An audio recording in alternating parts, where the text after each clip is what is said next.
Lockdown का 12वां दिन। अब मुझे भी अपनी गाड़ी में अपनी यूनिफॉर्म के साथ निकलना पड़ रहा है। ज़िंदगी धीरे धीरे यहाँ कठिन होती जा रही है। लोग थोड़ा थोड़ा निराश होने लगे हैं कि ये कब तक चलेगा।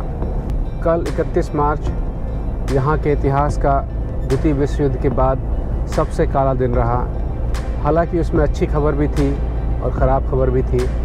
अच्छी खबर ये थी कि जो अंदाज़ा लगाया गया था कि 2 से 2,500 हज़ार लोगों की मौत होगी, वो 2 से 2,500 हज़ार नहीं रही, 1,200 लोगों की मौत हुई। स्पेशली जिस अस्पताल में मैं काम करता हूँ वो अस्पताल अब भूत बंगला हो गया है। सबसे कठिन ये था कि परिवार के लोगों को अपने बुज़ुर्गों को आखिरी बार देखने की इजाज़त भी नहीं मिल पाई, क्योंकि संक्रमण जो है वो डेड बॉडी से भी फैलता है।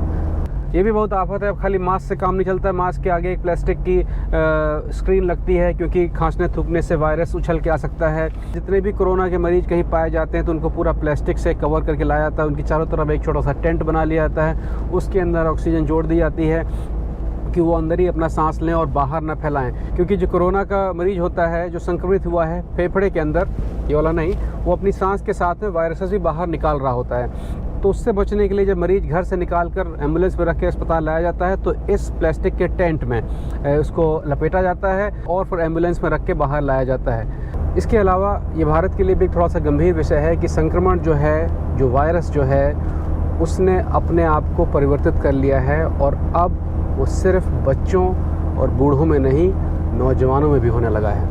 ख़ास तौर पे वो लोग जो बहुत मोटे हैं। जितने भी लोग मर रहे हैं, चाहे बुज़ुर्ग हों या जो एक नौजवान है, वो सारे लोग बहुत मोटे थे।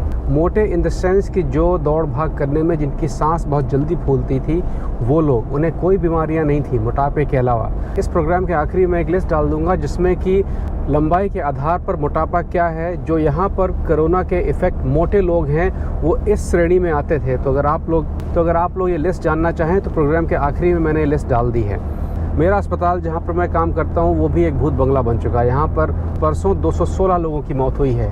कभी अस्पताल रिसर्च की एक जगह हुआ करती थी, कभी अस्पताल हरा भरा रहता था, रिसेप्शन एकदम फुल रहते थे। आज लोग यहाँ से जा चुके हैं। अस्पताल को पूरा साफ़ किया जाएगा निरोधक दवाओं से। मैं यहाँ पर घूम रहा हूँ क्योंकि मैं काफ़ी कुछ इम्यून हो चुका हूँ। मैं आ रहा हूँ भी मुद्दे की बात पे जिसके लिए आप लोग यहाँ आए हैं। लेकिन पहले मैं ये जगह दिखा दूँ कि जीवन थम सा गया है। लेकिन चूँकि नए मरीजों की वृद्धि अब थोड़ी सी रुक गई है, इसलिए यहाँ के प्रधानमंत्री ने एक्सपेरिमेंट के तौर पर एक नई चीज़ शुरू की है लोगों को राहत देने के लिए, कि जो टोटल लॉकडाउन 1 जून के लिए था उसको टोटल लॉकडाउन ना कर उसको 6 अप्रैल से इंटेलिजेंट लॉकडाउन का नाम दिया है और ये 28 अप्रैल तक चलेगा।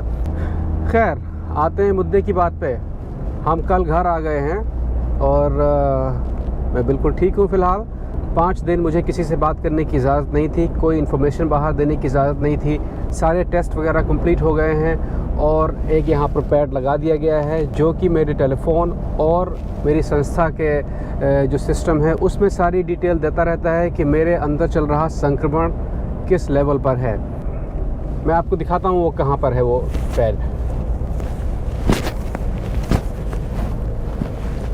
ये जो आप पैड देख रहे हैं, इसके अंदर मेरे खाल के नीचे एक इंजेक्शन से कोरोना का वायरस इंजेक्ट किया गया है, जो खाल के ठीक नीचे रहता है। दिखाई पड़ता है एक काला सा पॉइंट बन गया है जहाँ पर ये कोरोना का वायरस भरा हुआ है और ये हमारे सेल में अब धीरे धीरे जा रहा है। और साइंटिस्ट मुझे रोज़ टेस्ट करते हैं कि मेरे कौन से ऑर्गन और कहाँ पर क्या परिवर्तन आ रहा है। मैंने 5 दिन पहले स्वेच्छा से ये कोरोना इन्फेक्टेड इंजेक्शन लिया था। मेरे जैसे 9 और लोग, कुल 10 लोग सभी स्वास्थ्य विभागों से आते हैं, उन्होंने भी इस परीक्षण में हिस्सा लिया।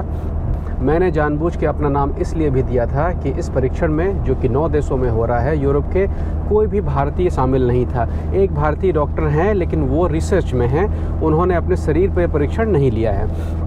तो मुझे लगा कि ये एक अच्छा मौका है और इसी बहाने शायद जो भारतीय डीएनए है तो उसका भी जांच हो जाए, उसमें कैसे चेंजेस होनी है वो हो जाए। तो अगर भारत में कभी कोई दवा जाएगी तो शायद उसको मदद मिल सके। मैंने अपने परिवार को इस परीक्षण के बारे में नहीं बताया था, उन्हें भी उस वीडियो से ही पता चला जो आपको मैंने दिखाया था। उसका कारण ये था कि नाम सुनते ही एक पैनिक जैसा माहौल हो जाता है परिवार में और लोग मुझसे ऐसे ऐसे सवाल पूछते हैं जिसका जवाब मुझे भी नहीं पता था। इसलिए मुझे लगा कि पहले कर देते हैं, उसके बाद परिवार को बताएंगे कि सब ठीक है, क्योंकि सारी चीज़ें इतने कंट्रोल वे में थी कि कोई ख़तरे की बात थी नहीं। मैंने 7 बजे अपने आप को हॉस्पिटल में एडमिट कराया। 7:30 बजे मैं आईसीयू में ले जाया गया, जहाँ पर मुझे इंजेक्शन दिया गया। उसके बाद मुझे तो कुछ पता चला नहीं, तुरंत कोई रिएक्शन नहीं हुआ, लेकिन आईसीयू में सारे उपकरणों के साथ में उन्होंने मुझे वहाँ पर 1.5 घंटा रखा। इस वायरस के इफेक्ट का साधारण समय होता है 22 घंटे से 5 दिन, लेकिन ये परीक्षण एक प्रयोगशाला में था और सारे उपकरणों के साथ में था।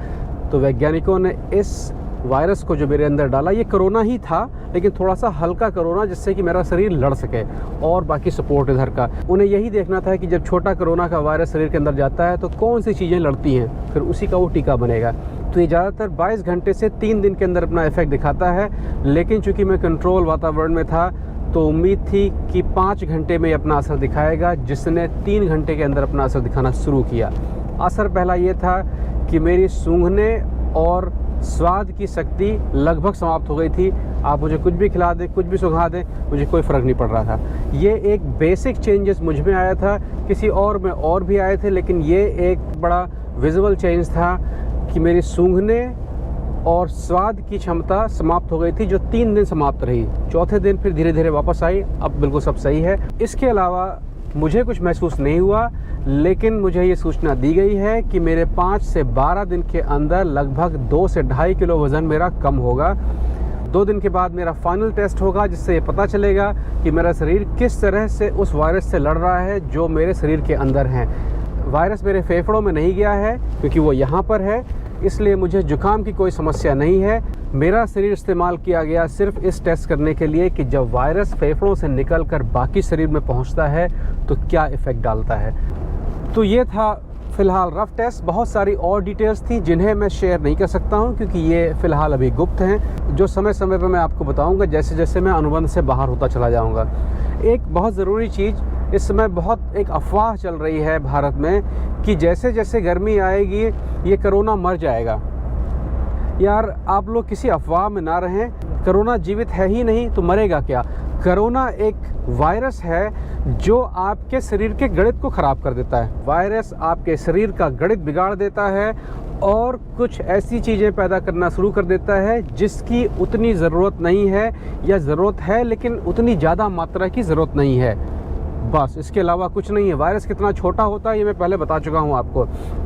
तो वायरस एक निर्जीव चीज़ है, वो आपके शरीर, वो हर जगह पर है। अगर जिंदा और मरे की बात करें तो जब तक आप जिंदा हैं, कोई भी जीव जिंदा है, वायरस भी जिंदा है। भाई, इसमें कुछ लोग समझा रहे हैं डॉक्टरों का नाम ले लेके कि 0 से 28 के बीच में जिंदा रहता है, फलाना ढिमाका है, वो सब फर्जी है। कोई डॉक्टर ये बात नहीं कह सकता है। आपके शरीर का तापमान ही 37 के ऊपर होता है, तो अगर वो इसमें मरना होता तो मरनी क्या होता शरीर के अंदर ही, तो फिर कहाँ से परेशानी हो रही होती। तो इन सब अफवाहों में ना पड़ें। कोई डॉक्टर ये नहीं कहता है, सब सुनी सुनाई बातों पे आते हैं। पढ़ना सीखें और अपनी सुरक्षा खुद करें। यहाँ पर आफत बढ़ती जा रही है। अपने यहाँ आफत है कि नहीं है मुझे नहीं पता, क्योंकि अपने यहाँ जांच ही नहीं है। तो अगर जांच नहीं होगी तो आप 2 चीज़ें कह सकते हैं कि हमारे यहाँ ये है ही नहीं, या हम खोज नहीं पा रहे हैं। बाकी समय बताएगा कैसा क्या है। कोरोना एक वायरस है, उसका किसी जाति विशेष से कोई संबंध नहीं है। तो किसी जाति विशेष पे ना जाएं, अफवाहों में ना जाएं। इस समय सिर्फ वो करें जो आपकी सरकारें कह रही हैं, जिनको आपने चुना है। अच्छा कह रही हैं, बुरा कह रही हैं, लेकिन बात माने उनकी, क्योंकि वो जो कह रही हैं उनको उनके प्रोफेशनल लोगों ने ये कहने को कहा है। इसलिए जो भी वो आपसे कर रहे हैं, वो कह रहे हैं, उनकी बात माने, उसमें ही भलाई है इस समय। इसके अलावा और कुछ नहीं है। एक अफवाह और भी उड़ रही है कि चीन ने ये वायरस बनाया है। उस पर मैं अगले एपिसोड में आऊँगा, क्योंकि जिस हिसाब से टारगेटेड शहरों में, कुछ टारगेटेड देशों में कोरोना का प्रकोप सबसे ज़्यादा है, उससे इस बात में थोड़ी सी दम तो कहीं लगती ही है। जैसे चीन, वुहान में इतने लोग मरे, चीन कह रहा है कि 3000 लोग मरे हैं, अब पता चल रहा है कि लगभग 1.5 लाख के आसपास लोग मरे हैं, लेकिन चीन की राजधानी बीजिंग में एक भी नहीं मरा। इसके अलावा इटली, स्पेन और अमेरिका, ये 3 देश सबसे ज़्यादा इन्फेक्टेड हो रहे हैं। इनमें एक चीन का लिंक भी है। अमेरिका, इटली और स्पेन बिना चाइनीज़ हेल्प के इस युद्ध से नहीं लड़ सकते। इसे मैं युद्ध नाम दे रहा हूँ क्योंकि ये यहाँ के प्रधानमंत्री ने भी यही नाम दिया है। ये युद्ध है, इसमें वही जिएगा, वही बचेगा जो मजबूत होगा। खुद को मजबूत बनाएं, परिवार को मजबूत बनाएं, डिस्टेंस 1.5 मीटर रखें, ठीक से खाएं पिएं, ज़्यादा ना खाएं, कम ना खाएं, दिन में 3 या 4 बार खाएं, थोड़ा थोड़ा खाएं, हल्का खाएं। नींबू, संतरा, ये सब बहुत खाएं, ये आपको फ़ायदा करेगा। इसके अलावा प्रोटीन, अगर आप अंडा खाते हैं तो रोज़ एक उबला अंडा ज़रूर खाएं, और अंडा नहीं खाते हैं तो एक कटोरी दाल रोज़ अलग से पी लें। हो सके तो कच्ची दाल, माने कि भिगाया हुआ चना, भिगाई हुई कोई भी दालें नींबू डाल के उसको खा जाएं, वो आपके प्रोटीन का बहुत बढ़िया सोर्स है। इतना करें। आज का यहीं तक। इस कार्यक्रम के प्रोजेक्ट थे ARJO और HP का गिव अवे, न्यू हॉलैंड का गिव अवे अभी खुला हुआ है, क्योंकि लॉकडाउन की वजह से कंपनियां सिर्फ वही काम कर रही हैं जो बहुत ज़रूरी है। ज़्यादातर कंपनियां बंद हैं।